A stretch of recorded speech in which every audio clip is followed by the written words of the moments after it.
childlike wit of The Art of Verbal Abuse, 1933, and organized thematically and chronologically in order to guide readers through the labyrinth of Borges's aesthetic landscape. We have included a few of the skillfully minimalist biografías sintéticas Borges published during the 1930s, capsule biographies of canonical figures like Woolf and Eliot, and of lesser figures who were no less important to him, such as Marcel Schwab, as well as the prologues he wrote to anthologies of some of his favorite authors and the beautifully crafted lectures he delivered from memory late in life when blind.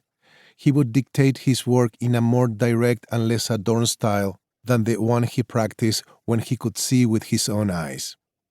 By reading what Borges had to say about other writers, the reader will garner significant clues as to how he came to conceive his famous ficciones.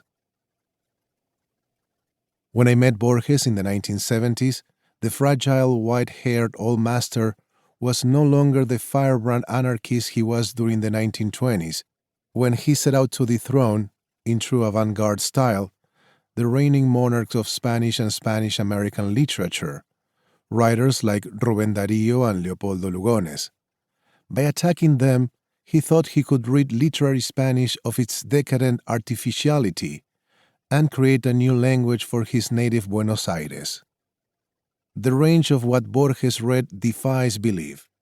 He harvested the word music of poetry from the ancients to the moderns, the cosmologies of philosophy and religion, the fantasies of science fiction, the narrative rigor of detective fiction from Poe onward, and the modus operandi of film montage, combining them all into a new narrative mode that came to be known as fantastic literature, but that was in fact a kind of super-realism.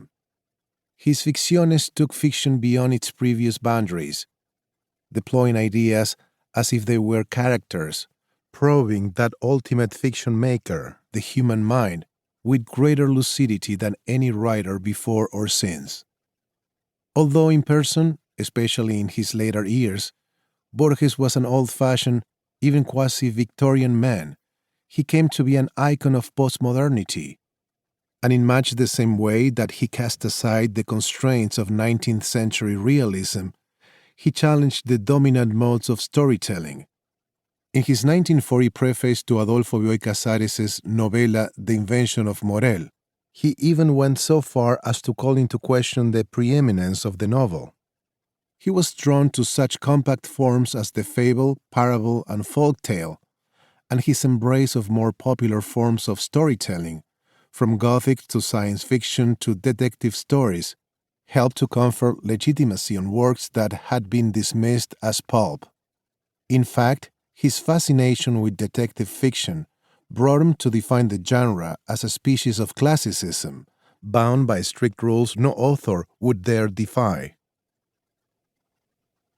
Borges was a compulsive rewriter, and would not only publish numerous collections of his prose on an encyclopedia of subjects, but also confused the chronology of his production by including in later reprints texts written years earlier or later. On writing recovers the early essays he suppressed. When he achieved maturity, he saw these attempts as youthful follies, and contextualizes a selection of seminal meditations and commentaries in a format intended to shed light on the continuity and evolution of the ideas and practices that define Borges the writer. The radical style of Borges's early essays, bizarre to those who read him in Spanish today, is a challenge to translators because it replaced the Latinate prose of the Baroque era. In my translations, I have occasionally improvised a Rococo English to emulate Borges's tightly woven, allusive density as well as his ironic innuendos. Borges, his own sternest critic, would be the first to disapprove of the revival of extravaganzas such as his youthful Ultra Manifesto, 1921. Indeed, when in 1970 Norman Thomas Di Giovanni insisted on translating the delightfully far-fetched Universal History of Infamy, 1935, a rehearsal for the famous fictions to come.